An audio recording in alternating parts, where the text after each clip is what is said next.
Maaaring ituring na undesirable alien ang International Criminal Court o ICC kung pipilitin itong manghimasok sa Pilipinas sa gitna ng investigasyon ng extrajudicial killings o EJK ng nagdaang administrasyong Duterte.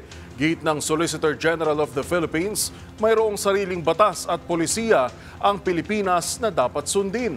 Narito ang report ni Rovic Manuel.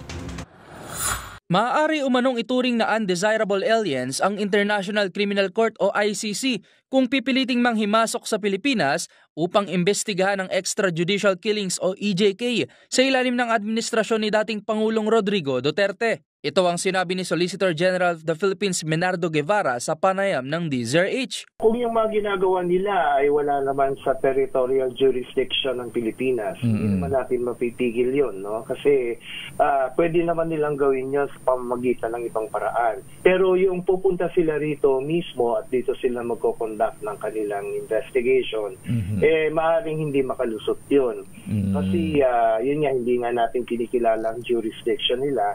Kaya baka hindi sila papasukin ng Bureau of Immigration, no? Baka i-consider sila na mga undesirable aliens dahil sa panghihimasok sa mga domestic procedures ng Pilipinas. Ito ay kasunod ng isinuwalat ni former Philippine Charity Sweepstakes Office General Manager and retired Police Colonel Royenia Garma sa pagdinig ng Quad Committee na may ipinatupad umanong cash reward system sa nagdaang war on drugs. Ayon kay Guevara, kung sakaling mag-issue ng arrest warrant ang ICC ay may proseso pa itong daraanan tulad ng diplomatic channel sa ating bansa at nakadepende pa rin sa polisiyang ibababa ng presidente. Idaraan nila yon sa diplomatic channels sa DFA.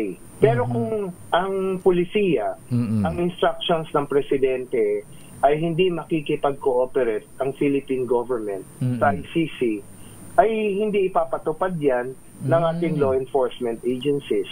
Tatanggapin lang nila yung warrant of arrest. Dagdag pa ni Guevara, bagamat hindi naman mapipigil ang ICC na mag-imbestiga, hindi pa rin ito basta-basta maaaring humingi ng kooperasyon at manghimasok sa Pilipinas na may sariling batas at polisiya. Hanggat ang polisiya ng ating presidente ay we have no legal duty to cooperate with you, matagal na kaming hindi miyembro niyan, at kami ay may mga sariling institusyon na kayang gawin ang mga ganyang investigasyon.